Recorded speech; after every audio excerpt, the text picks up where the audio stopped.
এত সব সুসংবাদ দেওয়ার পরও পৃথিবীর মানুষ আজকে কোথায়? ঈদ আসে, আজকে জুমাতুল বেদা, এই রমজান মাস আমাদেরকে পার হয়ে গেল, আজকে বিদায়ের জুমা। তো আসলে আমরা এই ঈদ নিয়ে যে হুড়াহুড়ি করছি, এটা হলো একটা অনুষ্ঠান। এখানে ইবাদত সম্পর্কে আমরা কি কতখানি কি করছি, কয়টা লোককে রোজা রেখেছে। এখন আমাদের দেশে বড় ছোট নেতা নেত্রী সব ঈদের জামাতের সামনের কাতারে, কিন্তু এরা কি ফরজ নামাজ পড়েছেন? অধিকাংশই না। তাহলে এখন এই ঈদের নামাজ একটা আনুষ্ঠানিক নামাজ, এটা তো আল্লাহ তাআলা আপনাকে এটাই আদেশ করে, এটারও আদেশ আছে, কিন্তু আপনাকে তো 5 ওয়াক্ত নামাজের সেইতে কঠিনভাবে আদেশ দিয়েছে, সেটা ফরজে আইন, এটা হলো একটা ওয়াজিব নামাজ। কিন্তু আপনারা সব জায়গায় দেখবেন ঈদের যতগুলি মাঠ, সব মাঠগুলি ভরে যায়, যতগুলি মসজিদ, যতগুলি প্রাঙ্গণ, সব ভরে যায়। এই মানুষগুলি আমাদের দেশি মানুষ, আমাদেরই অঞ্চলের মানুষ। এই মানুষগুলির জন্য ঈদের নামাজ পড়া ওয়াজিব, ফরজ নামাজ কি মাপ? তাহলে ফরজ নামাজের সময় লুকগলা কোথায় ছিল বলেন? এই বিষয়গুলি চিন্তার বিষয়। যে তোমরা ঈদের নামাজ পড়তে আসো, এটা আনন্দ, নূতন জামা, নূতন পাঞ্জাবি, খুব খুশি। কিন্তু তোমাদের উপরে যে নামাজ 5 ওয়াক্ত আল্লাহ ফরজ করেছেন, সেই নামাজ তোমার কোথায়? ফরজ যার নাই, সে কি নফলের সব পাবে? এটা হতে পারে না। বাকি আল্লাহই জানে। কলেমায়ে তৈবাকে আল্লাহ একটা গাছের সাথে তুলনা এই জন্যই করেছেন। গাছের শিকড় না থাকলে গাছ বাঁচে না, এটা হলো তাসদিক বিল জানান, অন্তরে বিশ্বাস। তারপর ইকরার বিল লিসান, মুখে স্বীকৃতি দেওয়া, এটা হলো গাছের কাণ্ড। এরপরে আমল বিল আরকান, বিধানগুলির উপরে আমল করা, এটা হচ্ছে শাখা প্রশাখা। বড় বড় শাখাগুলি ফরজ, তারপরের শাখাগুলি ওয়াজিব, তারপরের শাখাগুলি সুন্নত মুস্তাহাব। এখন এই সুন্নত মুস্তাহাবে কিন্তু অনেক সব, এই যে আলেম ওলামা অনেক ফজিলতের কথা বলেন, ঠিকই আছে, কিন্তু আল্লাহ তাআলা কোরআনে তো গাছের কথাটা তো বানানো না, কোরআনে আল্লাহ বলছেন দরাবাল্লাহ মাসালান কালেমাতান তৈবাতান কা সাজারাতেন তৈবা, কলেমায়ে তৈবা একটা বৃক্ষ সমুদ্র, আল্লাহ কোরআনে বলছে। এখন এই গাছটা যদি আমরা দেখি, তাহলে যদি শিকড় না থাকে তাহলে গাছের অস্তিত্ব নেই, এটা মরবে। কাণ্ড আছে, ডাল শাখা আছে, এগুলি আছে। এখন এই কাণ্ড এবং শাখা প্রশাখাগুলি ফরজ ওয়াজিব, এরপরে হলো সুন্নাত মুস্তাহাব। এখন যদি আপনি ফরজ ওয়াজিবের ডাল, শাখা প্রশাখাগুলি যদি কেটে দেন, তাহলে আপনার কি নফলের ছোট ডালগুলো বাঁচবে? ছোট ডালগুলো বেঁচে থাকতে পারবে? তো আল্লাহ বলেন যে আমি একটা দৃষ্টান্ত দিয়েছি, সেই দৃষ্টান্ত থেকে তো আপনি বুঝবেন যে আল্লাহ কী বলছে আপনাকে। যে তুমি ঈদের নামাজ পড়তে যাচ্ছ, তুমি শবে বারাতের নামাজ পড়ছো, কদরের নামাজ পড়ছো, তারাবি পড়ছো। আমাকে একজন অভিযোগ করছে যে তারাবির ফজিলত শুনে শুনিয়া এমন মুসল্লি হয়েছে যারা ফরজ নামাজে আসে না, তারাবিতে সামিল হয়, তারাবিতে সব। আসসালামু আলাইকুম। সম্মানিত সুধীমণ্ডলী, আমরা সূরা ইয়াসিনের 48 নম্বর আয়াত থেকে এখন ধারাবাহিক আলোচনা করব ইনশাআল্লাহ। আউযু বিল্লাহি মিনাশ শাইতানির রাজিম, বিসমিল্লাহির রহমানির রহিম। ওয়া ইয়াকুলুনা মাতা হাযাল ওয়াদু ইন কুনতুম সাদিকিন। তারা বলে, এই প্রতিশ্রুতি কখন আগমন করবে? যদি তোমরা সত্যবাদী হও তবে বলো, তোমরা যে কিয়ামতের প্রতিশ্রুতি দিচ্ছ আমাদেরকে, কিয়ামত হবে, বিচার হবে, এটা কখন? এটা প্রশ্ন করে কাফেররা। তো এর জবাবে আল্লাহ বলছেন, মায়াং যুরুন ইল্লা সাইহাতাম ওয়াহিদা। তারা আর কিছুর অপেক্ষা করে না, বরং একটা বিকট শব্দ তারা শুনতে পাবে, তখনই দেখবে যে এই দিনটা অনুষ্ঠিত হয়ে গেছে। সাইহাতাম ওয়াহিদা, মাত্র একটা আওয়াজ, সিংহার প্রথম ফুৎকার। তাখুজুহুম, তাদেরকে ধরে ফেলবে, অহম ইয়াখিসিমুন, এমন অবস্থায় যে তারা পরস্পর তর্ক বিতর্ক করতেছিল। কেউ কারোর সাথে তর্ক বিতর্ক, গল্প গুজব, কেউ খানা খাচ্ছে, কেউ দোকানে কাপড় খরিদ করার জন্য কাপড়টা খুলছে, কেউ সেই লোকমাটা মুখে তুলতে পারবে না। কাপড়টা খুলেছে সেটা আর গুটাতে পারবে না। কেউ মাঠে আসে, বাজারে আসে যে আমি বাড়ি যেয়ে মরবো, বাড়ি পর্যন্ত যেতে পারবে না। যে যেখানে আছে ওইখানেই তাকে পাকড়াও করা হবে, এ কথা আল্লাহ এখানে বলছেন। তা খুঁজুহম, ওই একটা বিকট শব্দ তাদেরকে পাকড়াও করবে। অহম ইয়াকুসিমুন, এমন অবস্থায় যে তখন তারা পরস্পর ঝগড়া তর্কে লিপ্ত ছিল। ফালা ইয়াস্তাতিউনা তাওসিয়া, তারা কোনো ওসিয়াত করার ক্ষমতা রাখবে না।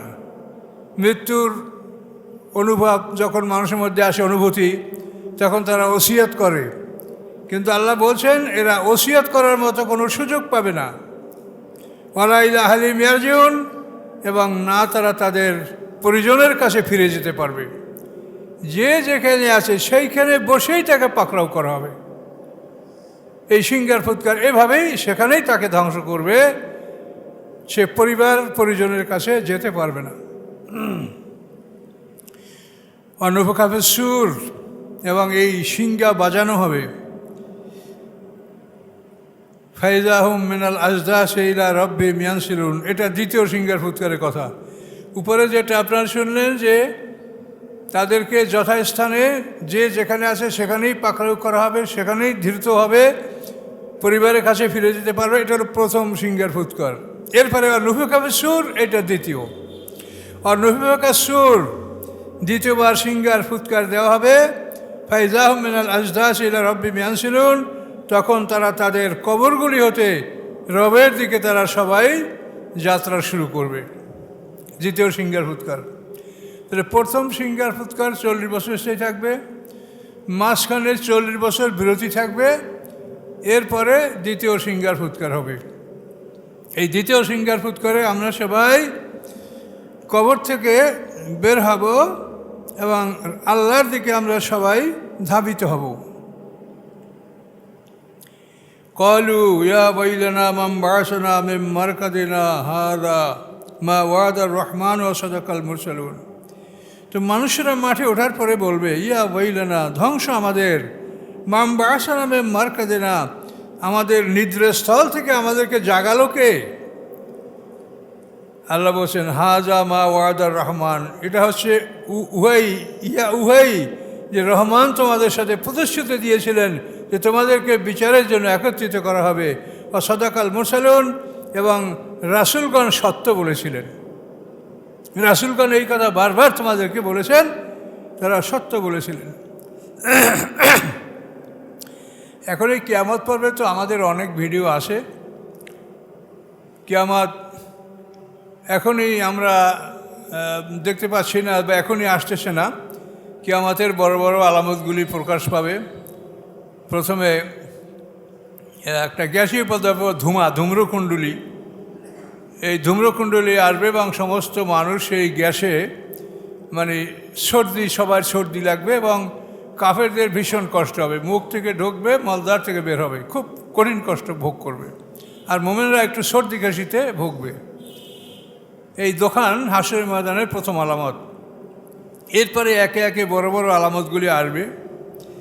ঈসা আসলাম আকাশ থেকে নামবেন, তারপরে এজুজ মাজুজের আবির্ভাব ঘটবে, দাজ্জালের আবির্ভাব ঘটবে, তারপরে পৃথিবীতে 3টা বড় ভূমিধস হবে, এরপরে দাব্বাতুল আরদ বের হবে। এই ধরনের বড় বড় আলামতগুলি আমাদের সামনে আসবে ইনশাল্লাহ। তো এগুলি হয়তো আমরা দেখব না, আল্লাহ আমাদেরকে হয়তো দেখাবেন না, এটাই আল্লাহ শুকর। তো এভাবে এই কিয়ামত আসবে। তো ঈসা আলাইহিস সালাম 40 বছর পৃথিবী শাসন করার পর তিনি ইন্তেকাল করবেন। তার ইন্তেকালের পরে মোমেনদের অবস্থা আস্তে আস্তে খারাপের দিকে যাবে। তখন আল্লাহ তাআলা মোমেনদেরকে কবজ করে নেবেন, সব মোমেনদের জান কবজ করবেন আল্লাহ তাআলা। একটা বাতাস প্রবাহিত হবে, সেই মৃদু বাতাসের মাধ্যমে তাদের জান কবজ করা হবে। করবেন আল্লাহর যথা নিয়মই হবে, কিন্তু উসিলা হবে এই বাতাস। মানুষ তো মরে, আর আজরাইলই সবাই জান কবজ করে, কিন্তু কেউ তো বলে না যে কী হয়ে মারা গেছে, আজরাইল জান কবজ করছে, এত বলে না কেউ। বলে এটার কারণ আমরা তাফসীরে দেখেছি যে আজরাইল আল্লাহর কাছে খুব কেঁদে অভিযোগ করেছে যে আল্লাহ, আপনি আমাকে এমন একটা ডিউটি দিলেন যে সবাই আমাকে গালি দিবে, বলছে এই বেটা আমার বাবাকে, আমার মাকে, আমার সন্তানকে কেড়ে নিয়েছে। তখন আল্লাহ বললেন যে দেখো তোমার কথা কেউ মনেই করবে না। মানুষ বলবে কি হয়েছিল, যে অমুক জ্বর হয়েছিল, অমুক কি হয়েছিল, অমুকের হার্ট অ্যাটাক হয়েছিল, অমুক অমুক হয়েছিল, এটাই বলবে। কিন্তু তোমার কথা কেউ বলবে না, যে তুমি আজরাইল, তুমি জান কবজ করেছো, এটা কেউ বলবে না। আর বলেও না পৃথিবীতে কেউ। একটা মানুষ মারা গেলে তখন সে কারণটাই মানুষ উল্লেখ করে যে এই কারণে সে মারা গেছে, কিন্তু কেউ বলে না যে আজরাইল তাকে মেরেছে। তো কিয়ামতের পূর্বক্ষণে একটা বাতাস প্রবাহিত হবে, মানে ঈসা আলাইহিস ইন্তেকালের পরে এই বাতাসের প্রভাবে মুসলমানদের বগলে একটা ফোঁড়া উঠবে এবং সবাই অসুস্থ হবে, জ্বরে আক্রান্ত হবে এবং মারা যাবে। এইভাবে সকল মুসলমানরা মারা যাওয়ার পরে 100 বছর পৃথিবী থাকবে। এই 100 বছরের মধ্যে তারা যেমন ইচ্ছা তেমন পৃথিবীতে বসবাস করবে। এরপরে ইসরাফিল আল্লাহর পক্ষ থেকে আদেশ পাবেন, তিনি সিংহায় ফুঁক দেবেন। তিনি সিংহা মুখে নিয়ে এখনই দাঁড়িয়ে আছেন, মানে আল্লাহর রসুলের জন্মের খবর শুনেই ইসরাফিল আসলাম সিংহা মুখে নিয়ে দাঁড়িয়ে আছেন, যে শেষ পয়গম্বর জন্মগ্রহণ করেছে। এর সময়টা পার হলেই তো আল্লাহ মাকে সিংহা ফুৎকার দিতে বলবেন। এই জন্য তিনি সিংহা মুখে নিয়েই দাঁড়িয়ে আছেন ইসরাফিল আলাইহিসসালাম। মেরাজে আল্লাহ রসুল তাকে ওই অবস্থায় দেখেছেন, যে সিংহা মুখে নিয়ে এসে দাঁড়ানো আছে। তো আল্লাহ রসুল তাকে সালাম দিয়েছেন, কিন্তু প্রথম সালামে সে জবাব দেন নাই, দ্বিতীয় সালামেরও জবাব দেন নাই, তৃতীয় সালামের জবাব দিয়েছেন এবং আল্লাহ রসুলের কাছে ক্ষমা প্রার্থনা করেছেন। জিয়া রসুল্লাহ, আপনার জন্মের সংবাদ শুনে আমি সিংহাটা মুখে তুলে নিয়েছি, কিন্তু আল্লাহর কাছে অনুমতি নিয়ে আবার এই সিংহাটা মুখ থেকে নামিয়ে আপনার সালামের জবাব দিয়েছি, আমার জন্য বিলম্ব হয়েছে, আমাকে ক্ষমা করুন। এভাবে কথা তাফসিরে আছে। তো এখানে আমরা দুইটা সিংহার ফুৎকার, প্রথমটায় যে তারা তর্ক বিতর্ক করতে থাকবে, তারা ওসিয়াত করতে পারবে না, পরিবারের কাছে ফিরে যেতে পারবে না, এমন অবস্থায় তাদের মৃত্যু হবে। এভাবে 40 বছর এই সিংহার ফুৎকারে মানুষ সব মারা যাবে, সাধারণ ফেরেশতারা মারা যাবে এবং বড় বড় ফেরেশতারা আল্লাহর হুকুমে মারা যাবে। আরোহণকারী ফেরেশতারা, প্রধান 4 ফেরেশতা, এরা আল্লাহর হুকুমে মারা যাবে। এবং সবাই শেষে জিবরিল আমিন, সবচেয়ে বড় ফেরেশতা, উনি সবাই শেষে মারা যাবেন। এই ঘটনাগুলি আমাদের অন্যান্য ভিডিওতে ব্যাপকভাবে আমাদের বলা আছে।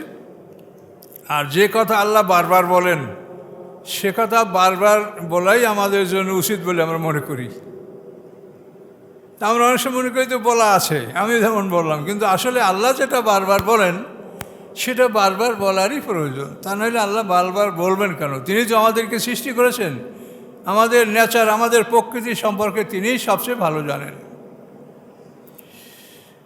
তো প্রথম সিংহার ফুৎকারে মানুষ, জীব জন্তু সব ভয়তে একত্রিত হবে, বেহুশ হবে, মারা যাবে। তারপর তাদের দেহ চূর্ণ বিচূর্ণ হবে এবং পানি, মাটি, আগুন, বাতাসের মধ্যে সব বিলীন হবে। তারপর পানি, মাটি, আগুন, বাতাসের মধ্যে সিংহার ফুৎকারীগুলো ঘুরপাক খাবে এবং যারা আগে মারা গেছে তাদের চূর্ণ বিচূর্ণ দেহগুলো এরকম পানি, মাটি, আগুন, বাতাসের মধ্যে ঘুরপাক খাবে। খেয়ে খেয়ে প্রত্যেকটা মানুষ তার অরিজিনাল দেহ, অর্থাৎ মাতৃগর্ভ থেকে যে দেহ নিয়ে আসে জন্মগ্রহণ করেছিল, ওই দেহটা সে সিংহার ফুৎকারের মাধ্যমেই লাভ করবে প্রত্যেকটা মানুষ।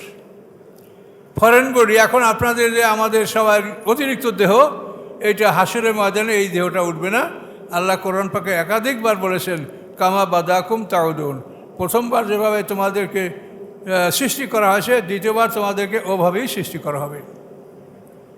প্রথম সিংহার ফুৎকারের ফাংশন হল এগুলি। কোনো সলিড দেহ থাকবে না।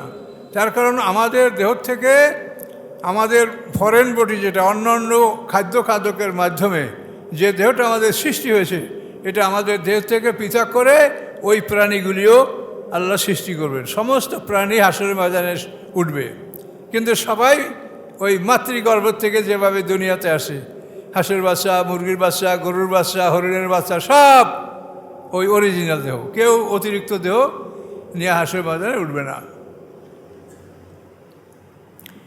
এই সিংহার ফুৎকার শেষ হবে, 40 বছর বিরতি থাকবে। তারপর দ্বিতীয় সিংহার ফুৎকার শুরু হবে। তো এই মানুষগুলি তাদের কবর থেকে বের হবে, কবর যাদের হয় নাই তারাও, আর যাদের কবর হয়েছে তারাও। এটার বিধানটা এরকম, আমরা তাফসীর থেকে অনুসন্ধান করে যেটা আমরা পেয়েছি, যে সিঙ্গার ফুৎকারে প্রত্যেক মানুষ তার অরিজিনাল দেহটা লাভ করবে। লাভ করার পরে তারা যখন তাদের পদার্থের দেহটা একত্রিত হবে, একত্রিত হওয়ার পরে তারা মাটিতে পড়ে মাটির স্তর সৃষ্টি হবে। তো এই মাটির স্তরে যখন তারা পতিত হবে, তখন প্রত্যেকটা মানুষ ওই জায়গায় পতিত হবে যেখানের মাটির থেকে তাকে সৃষ্টি করা হয়েছে, যেটা কোরআনের অন্য আয়াত প্রমাণ করে, মেনহা খালাকনাকুম ওয়া ফিহা নুঈদুকুম ওয়া মিনহা নুখরিজুকুম তারাতান উখরা। এই মাটির থেকে তোমাদেরকে সৃষ্টি করেছি, ওই মাটির মধ্যে আমি তোমাকে ঢুকাবো এবং ওই মাটির থেকে তোমাকে দ্বিতীয়বার আমি বের করে নিয়ে আসবো। এই আয়াত। তাহলে যে মাটির থেকে সৃষ্টি করেছে ওখানেই আমাদেরকে ফেলানো হবে সিঙ্গার ফুৎকারে। কিন্তু এখন পৃথিবীতে আমরা কিন্তু আমাদের অরিজিনাল জায়গায় পড়তে পারছি না। একটা কবর হাজার হাজার কবর দেওয়া আছে, কিন্তু ওইখানের মাটি দিয়েই কেলা সবাইকে বানাইছে তা না। তো সেটা তো তাফসীরে বলাই আছে যে আদম আলাইহিস সালামকে সৃষ্টি করার সময় আমাদের সবার মাটি একই সঙ্গে নেওয়া হয়েছে, কিন্তু মাটিটা নেওয়া হয়েছে সমগ্র পৃথিবীর পৃষ্ঠদেশ থেকে। ভালো মন্দ, উর্বর অনুর্বর, দোআঁশ বেড়ে দোআঁশ, এঁটেল, এমনকি শয়তানের প্রস্রাব পায়খানার মাটি, এই সব মাটি কিন্তু কুড়িয়ে একত্র করে নেওয়া হয়েছে। কাজে এই জন্য যেখানের মাটির থেকে আমার সৃষ্টি, সেখানের মাটিতেই আমাকে ওই সিঙ্গার ফুৎকারের পরে যখন আমরা মাটির স্তরে পরিণত হব, ওখানেই আমরা পতিত হব। ফলে প্রত্যেকটা মানুষ তার আপন কবর থেকে বের হবে। ফাইজাহুম মিনাল আজদাস ইলা রাব্বিহিম ইয়ানসিলুন। এভাবেই সমস্ত মানুষ তার নিজ কবর থেকে বের হবে। তাকে যেভাবেই অন্ত্যেষ্টিক্রিয়া, তার ক্রিমেটিং ফাংশন যেভাবেই করা হোক, কিন্তু এভাবেই হাসরের ময়দানে তাকে যথাস্থানে ফেলা হবে এবং সেখান থেকেই দ্বিতীয় সিঙ্গার ফুৎকারে তাকে তোলা হবে। তো এই দ্বিতীয় সিঙ্গার ফুৎকারে পরে আমরা ছোট উলঙ্গ উঠব, বড় হব, হাউজে কাউসারে পানির পান করানো হবে এবং 70 বছর পার হওয়ার পরে বিচারের জন্য আল্লাহ মাঠে আসবেন। তো বড় হওয়ার পরে বা আমার যখন কথা বলতে পারবো, তখন আমরা এই কথাই বলবো, হাযা মা ওয়াদার রহমান, এই হচ্ছে সেই জিনিস যা রহমান প্রতিশ্রুতি দিয়েছেন, ওয়া সাদাকাল মুরসালুন, এবং রাসূলরা সত্য বলেছেন। রাসূলরা বারবার আমাদেরকে সতর্ক করেছেন, কিয়ামত হবে, বিচার হবে, হাসরের ময়দান হবে, কিন্তু আমরা বিশ্বাস করি নাই, কিন্তু রাসূলরা সত্য বলেছিলেন। আল্লাহ বলেন এই বিষয়গুলি কি খুব একটা বড় কিছু না। ইনকানাতিল্লা সহিয়াতাম ওয়াহিদা, একটা শব্দ, মাত্র একটা বিকট শব্দ, এটা একটা মাত্র বিকট শব্দ, আর কিচ্ছু না। এজন্য কোনো আয়োজন লাগবে না, অ্যাটম বোমা, হাইড্রোজেন বোমা কিচ্ছু লাগবে না। ইল্লা সহিয়াতাম ওয়াহিদা, একটা মাত্র আওয়াজ, একটা মাত্র বিকট শব্দ। ফাইজাহুম জামিউল লাদাইনা মুহদারুন, মুহূর্তের মধ্যে তারা সবাই আমার কাছে উপস্থিত হবে। তাদের সবাইকে আমার কাছে উপস্থিত করা হবে। ফেরেশতারা তাদেরকে চতুর্দিক থেকে হাঁকিয়ে নিয়ে আসবেন আমার কাছে, আল্লাহর কাছে। আল্লাহ বলেন ফালিয়াউমা লা তুযলামু নাফসুন শাইআ, আজকের দিনে বিন্দুমাত্র জুলুম করা হবে না কোনো আত্মার প্রতি। ওয়ালা তুজজাউনা ইল্লা মা কুনতুম তা'মালুন, এবং কাউকেও শাস্তি দেওয়া হবে না উহার বাইরে যা তারা করতেছিল। তারা যা করতেছিল এর বাইরে কোনো শাস্তি দেওয়া হবে না। এখন কোন কর্মের কি শাস্তি সেটাও আমাদের জানা নাই, সেটা আল্লাহই জানেন। দুনিয়াতে আমরা যে বিচার ব্যবস্থা জানি, এটা হলো দুনিয়ার শৃঙ্খলা বজায় রাখার জন্য, এটা পরকালের সাথে এর কোনো সম্পর্ক নেই। এই ব্যবস্থাপনাটা হলো দুনিয়ায় যাতে অশান্তি সৃষ্টি না হয়, বিশৃঙ্খলা সৃষ্টি না হয়, এই জন্য এই আইন। কিন্তু প্রকৃত বিচার আল্লাহর কাছে, এবং কোন অপরাধের কী শাস্তি সেটা একমাত্র আল্লাহই জানেন।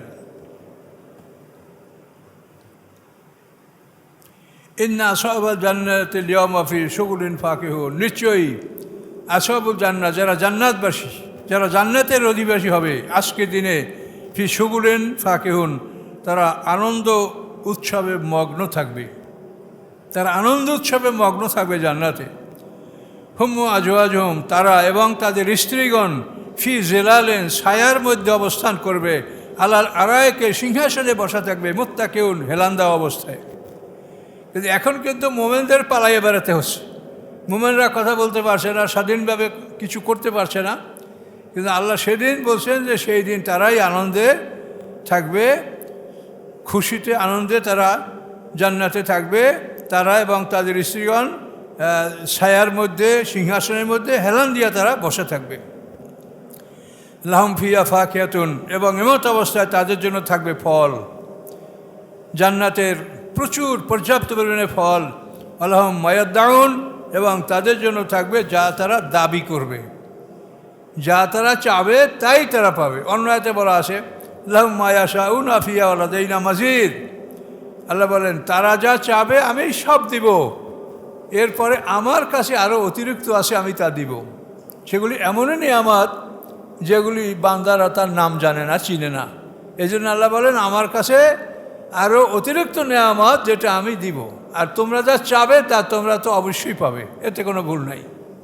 লাহুম মা ইয়াশাউনা ফিহা ওয়া লাদাইনা মাজিদ। এত সব সুসংবাদ দেওয়ার পরও পৃথিবীর মানুষ আজকে কোথায়?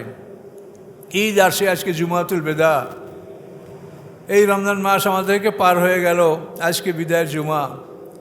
তো আসলে আমরা এই ঈদ নিয়ে যে হুড়াহুড়ি করছি এটা হলো একটা অনুষ্ঠান।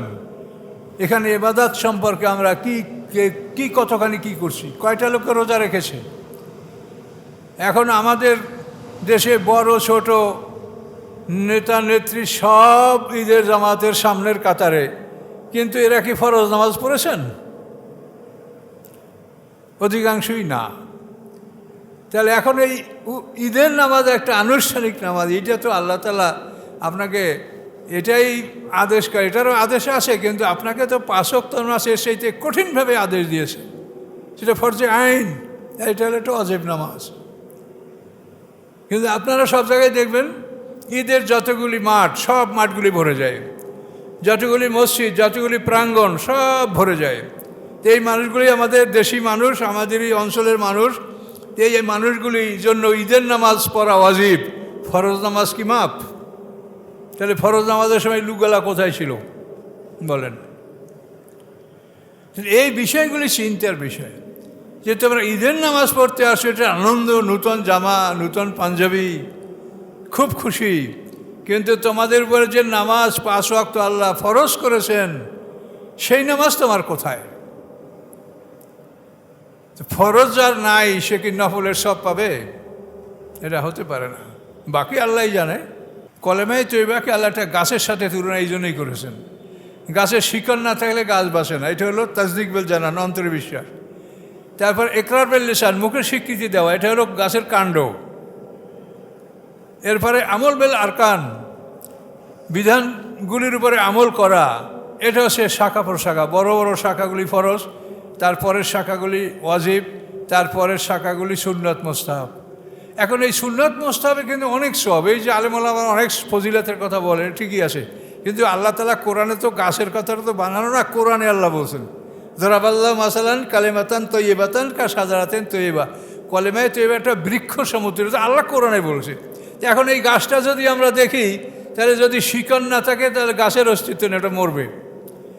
কাণ্ড আছে, ডাল শাখা আছে, এগুলি আছে। এখন এই কাণ্ড এবং শাখা প্রশাখাগুলি ফরজ ওয়াজিব, এরপরে হলো সুন্নাত মুস্তাহাব। এখন যদি আপনি ফরজ ওয়াজিবের ডাল, শাখা প্রশাখাগুলি যদি কেটে দেন, তাহলে আপনার কি নফলের ছোট ডালগুলো বাঁচবে? ছোট ডালগুলো বেঁচে থাকতে পারবে? তো আল্লাহ বলেন যে আমি একটা দৃষ্টান্ত দিয়েছি, সেই দৃষ্টান্ত থেকে তো আপনি বুঝবেন যে আল্লাহ কী বলছে আপনাকে। যে তুমি ঈদের নামাজ পড়তে যাচ্ছ, তুমি শবে বারাতের নামাজ পড়ছো, কদরের নামাজ পড়ছো, তারাবি পড়ছো। আমাকে একজন অভিযোগ করছে যে তারাবির ফজিলত শুনে শুনে এমন মুসল্লি হয়েছে যারা ফরজ নামাজে আসে না, তারাবিতে সামিল হয়, তারাবিতে সব। এখানে আমাদের আলেমদেরও দোষ আছে, আমাদের এক্সাজারেশন আছে, আমরা অনেক সময় বাড়াবাড়ি করি, যেটা আল্লাহ কোরআনে সম্পূর্ণ নিষেধ করেছেন। লা তাগলু ফি দীনিকুম কুল ইয়া আহলাল কিতাব। আল্লাহ বলেন, হে রাসূল আপনি বলেন আহলে কিতাবগণকে যে তোমরা দিনের ব্যাপারে বাড়াবাড়ি করিও না। আমাদের বাড়াবাড়ি আছে, যার জন্য মানুষ এগুলো শিখেছে। তারা কোথায় পেয়েছে? তারা আলেম না। তারপরও আপনার আমজনতা এই জিনিসটা আপনি বোঝেন, এটা বুঝতে আপনার কোথাও চিন্তা ভাবনার কোনো কারণ নাই। এই কালকে ঈদের নামাজে যে লোকগুলো হবে, এদের উপরে কি ঈদের নামাজ ওয়াজিব আর নামাজগুলো বাদ, এই লোকগুলা কোথায় থাকে ফরজ নামাজের সময়? মসজিদগুলি ফাঁকা, ফজরের নামাজ সময় মসজিদে এক কাতার দুই কাতার হয় না, এশার নামাজে মসজিদ ফাঁকা। অথচ আল্লাহ রসুল ঘোষণা করেছেন, কোরআনের তাফসীরের মধ্যে আছে, এশার নামাজ আর ফজরের নামাজ যারা জামাতে পড়ে তাদেরকে আল্লাহ তাআলা রাতে তাহাজ্জুদ নামাজের সব লিখে দেন অতিরিক্ত, এই দুইটা নামাজ জামাতে পড়লে, ফজর এবং এশা। তো আমরা কি করতে পারবো বলেন? আমরা বলছি আপনাদেরকে, এছাড়া আর কিছু করার আছে?